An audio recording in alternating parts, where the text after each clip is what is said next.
पिता अभी भी ढोल नगाड़ों के साथ में पहुंच रहे हैं। मैं ठोगरिया से भाई प्रगट सिंह अपनी टीम के साथ इस विजय संकल्प रैली में पहुंचे हैं, तो प्रगट सिंह जी का बहुत बहुत अभिनंदन व धन्यवाद करता हूं।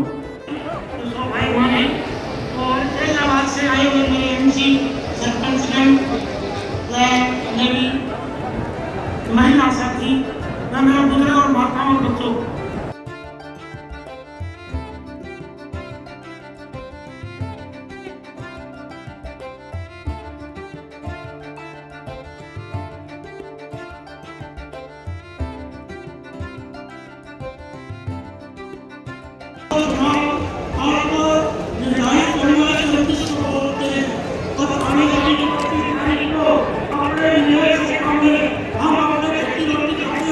किसी भी किराए की नौकरी नहीं करते। हमें शौक है कि हमारे देश में किसी की नौकरी शौक है। दुनिया की पंचायत के अंदर भारतीय जनता पार्टी जिंदाबाद। अब की बार जय श्री राम, जय जय श्री राम। माननीय मनोहर लाल जी को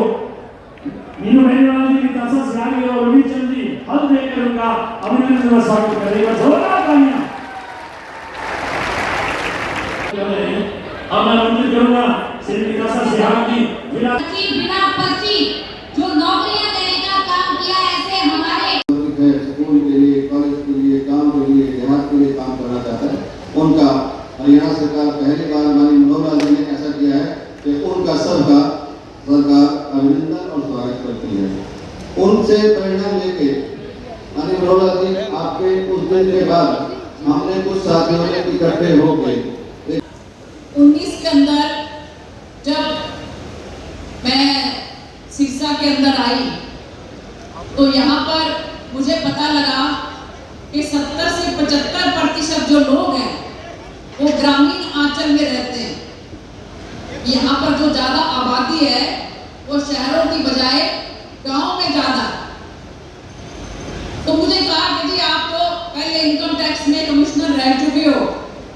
और आप गांव वालों के साथ कहाँ इतना तालमेल बना पाओगे। मैंने कहा आप चिंता मत करो, बेशक से अफसर रह चुकी हो लेकिन बेटी गांव की ही। आज इलाहाबाद में आयोजित विजय संकल्प रैली में यहाँ पर हमें आशीर्वाद देने के लिए, हमारा मनोबल बढ़ाने के लिए और आने वाले समय में किस तरीके से हमें इस हरियाणा, इस इलाहाबाद, इस देश का निर्माण करना है, उसके बारे में मार्गदर्शन करने के लिए यहाँ पर पहुंचे हमारे हरियाणा के यशस्वी पूर्व मुख्यमंत्री और अभी जो बड़ी जिम्मेदारी के साथ करनाल के रण में वहां पर भारतीय जनता पार्टी के प्रत्याशी हैं। जैसा सबने कहा भी कि एक संतों की उनकी शैली है काम करने की, निस्वार्थ भाव से लगे हैं और इस भारत भूमि के लिए, इस हरियाणा की जनता के लिए जो उन्होंने किया वो बेमिसाल है। ऐसे हमारे बहुत ही आदरणीय नेता मनोहर लाल जी हमारे मंच पर बैठे, यहाँ पर सांसद बहन सुनीता दुबे जी, भाई गोपाल पांडा जी, हमारे भाई भूपेश मेहता जी, रामचंद्र कपूर जी, हमारे वेद फूला जी, भाई गोविंद जी जो यहाँ चुनाव लड़े पहले, अमित चंद जी, हमारे चोपड़ा साहब, मंचा सिंह, सभी नेतागण, हमारे मंडल के अध्यक्ष, हमारे प्रदेश कार्यकारिणी के सदस्य, सभी सामने बैठे मेरे सम्मानित पिता समान बुजुर्गों, नौजवान साथियों, माताएं, बहनें, प्यारे बच्चों, जहाँ तक भी हमारी आवाज जा रही है, सभी माधव सुनाना के और इस इलाके के हमारे सभी साथी, मीडिया के साथीगण, सभी जो हमारे मोर्चे हैं, मोर्चों के अध्यक्ष, सभी पदाधिकारी, मैं आप सबका आज यहाँ पर पहुँचने पर और खासतौर से जो हमारे भाई आज के इस कार्यक्रम के आयोजक भाई मीनू बेनीवाल जी के लिए एक बार जोरदार तालियों के साथ उनका स्वागत भी करेंगे। बहन निताशा जी जो हमारे जिले में यहाँ पर पहुँचे हैं, मैं तो सब लोगों का, आप सबका भी, माननीय मनोहर लाल जी का भी, हमारे जितने नेता बैठे हैं उन सबका बहुत बहुत आभारी हूँ। आदरणीय नरेंद्र मोदी जी का, अमित शाह जी का, जेपी नड्डा जी का, विप्लव जी का, हमारे तमाम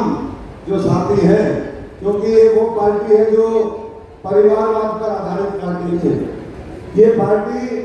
लोगों से पूछ करके कि कौन उम्मीदवार चाहिए, कैसे करना है, उसके बाद फैसला लेती है। आप सब ने जो अपनी रजामंदी दी, सब ने जो एक अहम भूमिका निभाई, आज उसी के माध्यम से ये कमल का निशान और ये चुनावी मैदान में मैं आपके बीच में हूँ। मैं तो इतना ही कहना चाहूँगा, अभी भाई मीनू जी कह रहे थे और तमाम साथियों ने अपनी बात रखी। मैं पिछले लगातार 2 महीने से ज्यादा हो गए चुनावी सफर में 9 विधानसभा में मैं गया हूँ, और 9 विधानसभा में जाकर के जब हमने देखा तो हम तो सबसे पहले मनोहर लाल जी का यहाँ पर धन्यवाद करते हैं कि उन्होंने बिना किसी भेदभाव के पूरे सिरसा संसदीय क्षेत्र को चमकाने का काम किया। समान जिस तरीके से विकास किया, आज वो हर गांव में जाकर के देखने को मिलता है। हम इसी संसदीय क्षेत्र के जब इलाहाबाद के गांव में गए, जमान गांव में, तो हम देख करके हैरान रह गए कि 75 से 80 करोड़ रुपए की लागत से वहां पर विकास कार्य जा रहे हैं। जब हम वहां पर शाहपुरिया में गए तो माइक्रो इरिगेशन के प्रोजेक्ट चल रहे हैं। 40 करोड़ रुपए की लागत से माइक्रो इरिगेशन का प्रोजेक्ट है। ढूंढना में गए, कहीं भी किसी भी गांव में गए, और मैं बधाई देता हूँ आप सबको भी, और खासतौर से हमारे पूर्व मुख्यमंत्री जी को, कि जो उन्होंने एक संस्कृति इस प्रदेश में लेकर के आए, बिना पर्ची बिना खर्ची के सरकारी नौकरियां दी, जिसकी अभी चर्चा हुई, वो पूरे देश में बेमिसाल है। वो हरियाणा में आज उसकी हर जगह चर्चा है, और वो होश इसलिए संभव पाया क्योंकि हमने पढ़ने लिखने की संस्कृति को जन्म दिया। आज लाइब्रेरियों की चर्चा चल रही थी, कभी देखने को नहीं मिलता था कि ऐसी लाइब्रेरी हो उसमें दिन में बच्चे पढ़ते हो। एक तरफ दूसरे प्रदेशों में बॉर्डर के इलाके में नशे फैलाने वाले लोग और उन पार्टियों के जो शासक लोग हैं वो हैं, और दूसरी तरफ बच्चों को किस तरीके से आगे लाए, आने वाली पीढ़ियों को किस तरीके से संभालें, वो एक संकल्प भाजपा होगा। मैं तो क्योंकि मुख्यमंत्री जी को आगे और 2 रैलियों में जाना है, मैं इतना ही कह सकता हूँ कि जिस तरीके से किसानों के लिए यहाँ पर इस पार्लियामेंट हल्के के अंदर हमने इस सरकार में, केंद्र और प्रदेश की सरकार में मिलकर के 4,500 करोड़ रुपया किसान सम्मान निधि, हमारे फसल बीमा मुआवजा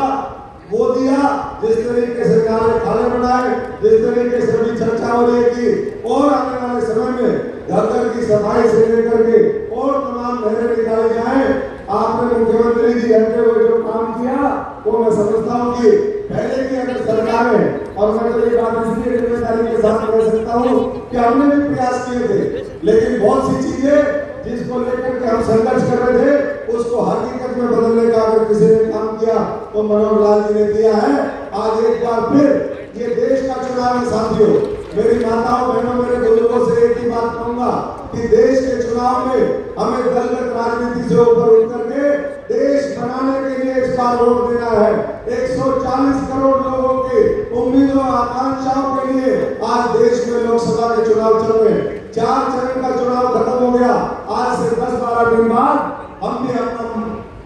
वोट का मत का उपयोग करेंगे। वो 5 सेकंड जब आप बटन दबाते हैं तो आपने एक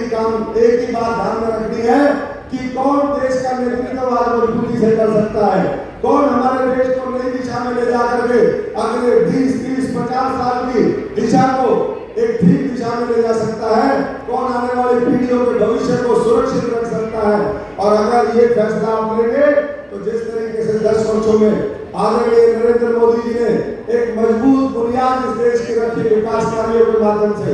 समस्याओं की राजनीति का समाधान करके, चाहे राम मंदिर हो, चाहे धारा 370 हो, चाहे करतारपुर का हमारा कॉरिडोर जो बाबा नानक की धरती को हमारे भारत की भूमि से जोड़ने का हो, चाहे हमारी माताओं बहनों के लिए आने वाले समय में लखपति दीदी बनाने का जो मोदी जी का संकल्प है, इस तरह की तमाम बातें हैं, छोटे से उसमें नहीं हो सकती। मैं तो इतना ही सबसे गुजारिश करूंगा कि 10-12 दिन अपना समय दे दीजिए और बहकावे भय और ये जो झूठ बोलने की राजनीति है, अपनी वोट की ताकत से, जो बाबा साहब ने आपको वोट का अधिकार सबको दिया संविधान के माध्यम से, आज जो कहते हैं कि हम संविधान बचाएंगे, ना वो संविधान बचाने में किसी तरीके से उनका कोई है, वो तो संविधान खत्म करने वाले लोग हैं। वो तो किसान मजदूर गरीब के ऊपर जीवन भर जब से देश आजाद हुआ उन्हीं लोगों ने प्रहार किया। आज अगर देश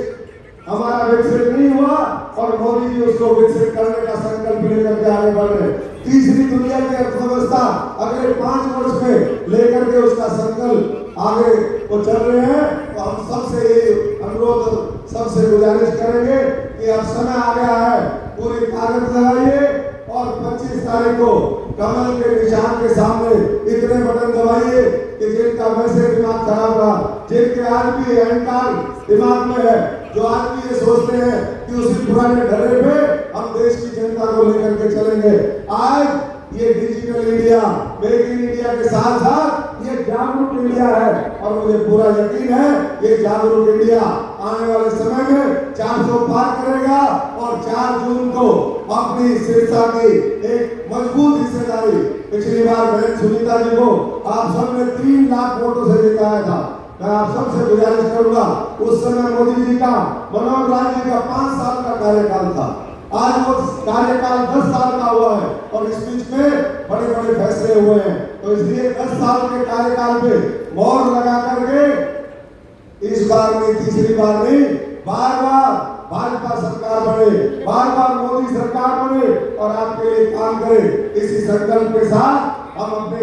आज की जितनी भी हमारी 9 रैलियां थी, आज मुख्यमंत्री पूर्व मुख्यमंत्री जी मनोहर लाल जी का हम धन्यवाद करते हैं कि आज समापन समारोह में, सारी रैलियों के समापन समारोह में वो यहाँ पर आए, आशीर्वाद दिया। आप इसी तरीके से आशीर्वाद देते रहिए। हम भारत को भी, हैदराबाद को भी और अपने इस हरियाणा को चमकाने में, मेहनत करने में, खून पसीना करने में कोई कसर नहीं छोड़ेंगे। भारत माता की, भारत माता की, बोले